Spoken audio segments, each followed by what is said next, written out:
আমরা বলছি জুলাই সনদের আইনি ভিত্তি রচনা করেন, লেভেল প্লেইং ফিল্ড নিশ্চিত করেন, নির্বাচন কমিশনের সংস্কার করেন এবং ঐক্যমত্যে যে বিষয়গুলো আসছে সবগুলোকে অ্যাকোমোডেশন করেন।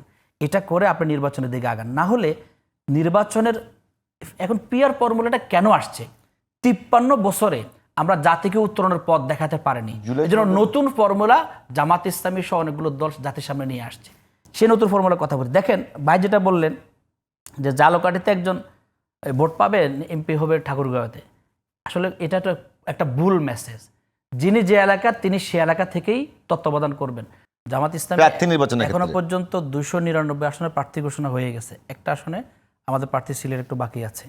সুতরাং নির্বাচনে যাচ্ছি না, না আমরা যাব, আমরা কোথাও বলে নির্বাচন আমরা যাব না, কিন্তু আমরা বলছি কয়েকটা শর্ত এখানে আপনাকে পূরণ করতে হবে। আপনাকে লেভেল প্লেইং ফিল্ড নিশ্চিত করতে হবে। লেভেল প্লেইং ফিল্ডটা কেন আসছে?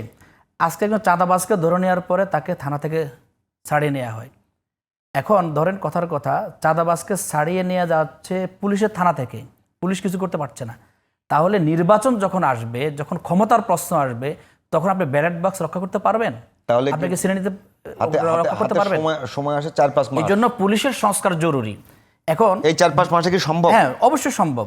জামাত ইসলামীর নায়েবে আমির ডাক্তার সৈয়দ আব্দুল আহমদ তাহের বলছেন যে আপনারা না পারলে আমাদের দায়িত্ব দেন, আমরা সেটা 1 মাসের মধ্যে 1 সপ্তাহের মধ্যে কীভাবে করা যায় জাতিকে সেই দিক নির্দেশনা আমরা সেটা করে দিতে পারবো। দেখেন আপনি জুলাইয়ের ঐক্যমত কমিশনে প্রথম দফায় 44 দিন, দ্বিতীয় দফায় 1 মাস আলাপ আলোচনা করলেন, অনেকগুলো বিষয়ে আপনি একমত হলেন, কিন্তু জুলাই সনদ যখন ঘোষণা করা হলো সেখানে সব বিষয় কেন আনলেন না? ঐক্যমত যখন হলো, জুলাই সনদ বা যা দিল, ঐক্যমত যখন হলেন তখন সেটা আইনি প্রক্রিয়া আনতে অসুবিধা কোথায়? আপনারা বলছেন পরবর্তী নির্বাচিত সরকার সেটাকে আইনে পরিণত করবে। 90 সালের উদাহরণ কি আমাদের সামনে নাই? 90 সালে যে পদ্ধতি, যে ফর্মুলায় 90 সালের ওই জাতীয় সংসদ নির্বাচন হলো, 90 সালের ওই তত্ত্বাবধায়ক সরকার ব্যবস্থা প্রতিষ্ঠা না করে 90 সালে যদি ওই উদাহরণ নিয়ে আসেন, 90 সালে জামাত ইসলামীর সঙ্গে যদি ওই বিএনপি ধরে নেই, কথা রাখে নাই, তারপরে তো বিএনপির সঙ্গে জামাত ইসলামী দীর্ঘদিন একসঙ্গে আন্দোলন করছে। তারপরে আবার বলে তো আমরা 96 সালে আন্দোলন করছি, তত্ত্বাবধায়ক সরকার আন্দোলন করে আমরা দাবি আদায় করেছি। তারপর একতরফা নির্বাচন 96 সালে যেটা হলো নির্বাচন হয়নি, কিন্তু আপনাকে তো 173 দিন হরতাল করেই 90 সালের ফর্মুলা বাস্তবায়ন করতে হয়েছে। তারপরে তো জোটের নির্বাচন হয়েছে। তার মানে আপনি জেনে শুনে কথা রাখে না এমন একজন, মানে আস্থা রাখতে পারছেন না এরকম একটা দলের সঙ্গে। জামাত ইসলামী যখন সিদ্ধান্ত নিয়েছে জাতির বৃহত্তর স্বার্থকে মূল্যায়ন করেছে। 2096 থেকে 2001 পর্যন্ত আওয়ামী লীগ যখন ক্ষমতায় ছিল কি হয়েছিল সবাই জানে। সর্বজন শ্রদ্ধা আলেম আল্লামা আজিজুল হককে কুকুরের সাথে কারাগারে রাখা হয়েছে, অজুর পানি দেওয়া হয়নি, দেশে হাজার হাজার মাদ্রাসা বন্ধ করে দেওয়া হয়েছে। তখন 4 দলীয় ঐক্যজোট করে আমরা তখনকার সময়ের যারা জুলুম শাহী ছিল তাদের পতন ঘটিয়েছি আমরা। কিন্তু দেখেন যেই ফর্মুলা 90 সালে আপনি ওয়াদা দিয়ে বাস্তবায়ন করলেন না, 173 দিন হরতাল করা লাগলো, সেই ফর্মুলার জায়গা থেকে আমরা বলছি জুলাই সনদের আইনি ভিত্তিটা আপনি রচনা করেন। আমার কাছে যেটা মনে হচ্ছে যে যদি 90 সালে পূরণ না করে আপনাকে একটু কথা বলার সুযোগ দিতে হবে, প্রশ্ন একসাথে করেন, কারণ বারবার করলে আপনার কথার বিচ্যুতি ঘটবে। দেখেন আমরা বলছি জুলাই সনদের আইনি ভিত্তি রচনা করেন, লেভেল প্লেইং ফিল্ড নিশ্চিত করেন, নির্বাচন কমিশনের সংস্কার করেন এবং ঐক্যমত্যে যে বিষয়গুলো আসছে সবগুলোকে অ্যাকোমোডেশন করেন। এটা করে আপনি নির্বাচনের দিকে আগান। না হলে নির্বাচনের এখন পিয়ার ফর্মুলাটা কেন আসছে? 53 বছরে আমরা জাতিকে উত্তরণের পথ দেখাতে পারিনি। এই জন্য নতুন ফর্মুলা জামাত ইসলামী সহ অনেকগুলো দল জাতির সামনে নিয়ে আসছে। সেই নতুন ফর্মুলার কথা বলি। দেখেন ভাই যেটা বললেন যে জালকাঠিতে একজন ভোট পাবে, এমপি হবে ঠাকুরগাঁওতে, আসলে এটা তো একটা ভুল মেসেজ। যিনি যে এলাকার তিনি সে এলাকা থেকেই তত্ত্বাবধান করবেন।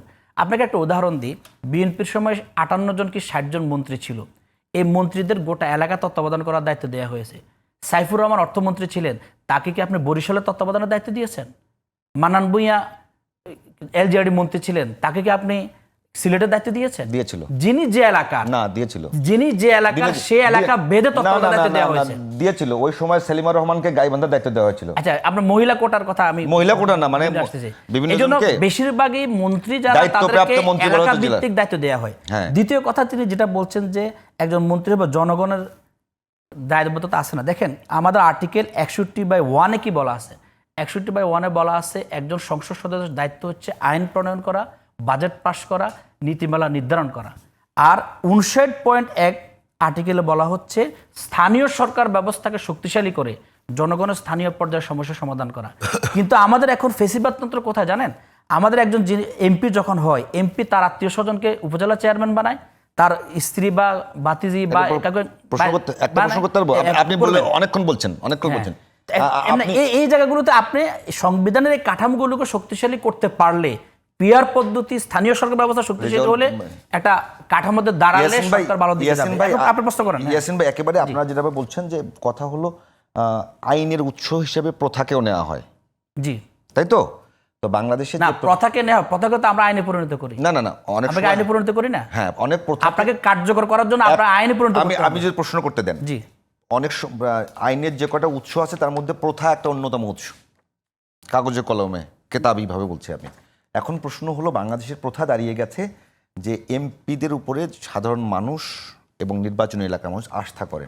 তো এখন যেহেতু আপনারা সংস্কার করছেন, তো সেই বিষয় নিয়ে আপনারা কি সেটাকে আমরা এই আইনের সংস্কার সেটাকে আমলে নেওয়া উচিত না মনে করেন? আমি মনে করি আমলে নেওয়ার সুযোগ আছে। আমরা যখন দেখেন স্থানীয় পর্যায়ে উপজেলা চেয়ারম্যানদের ক্ষমতা আরও পোক্ত হবে, সংসদ সদস্যরা আইন প্রণয়ন করবে, মন্ত্রীরা তত্ত্বাবধান করবে, সকল লেভেল, টপ টু লেভেল যখন কার্যকরী ভূমিকা পালন করবে, বাংলাদেশে যখন এমপির অধীনে যখন সবাই কুক্ষিগত হয়ে যাবে না, এমপির পকেট হয়ে যাবে না, আমি একটু প্রশ্ন করি, বাংলাদেশে যখন সাধারণ মানুষ আস্থা করছে সংসদ সদস্যের উপরে, তখন স্থানীয় সরকারকে শক্তিশালী করলে খুব ভালো হবে, সেটা আমি বলতেই পারি, ঠিক আছে, কিন্তু সেইটাকে আপনারা কি আমলে নেবেন না? আমাদের যারা আইন সংবিধান প্রণয়ন করেছে তারা কি এগুলো বিবেচনা করে প্রণয়ন করে? আচ্ছা, ঠিক আছে, বলেন আপনি। এই দেখেন, সংবিধান তো দেশের মানুষের জন্য, জাতির জন্য, যারা একটু রহমতুল্লাহ ভাইয়ের কাছে এই বিষয়গুলো বিবেচনা করে সংসদ সদস্যদেরকে ল মেকার বানিয়েছে।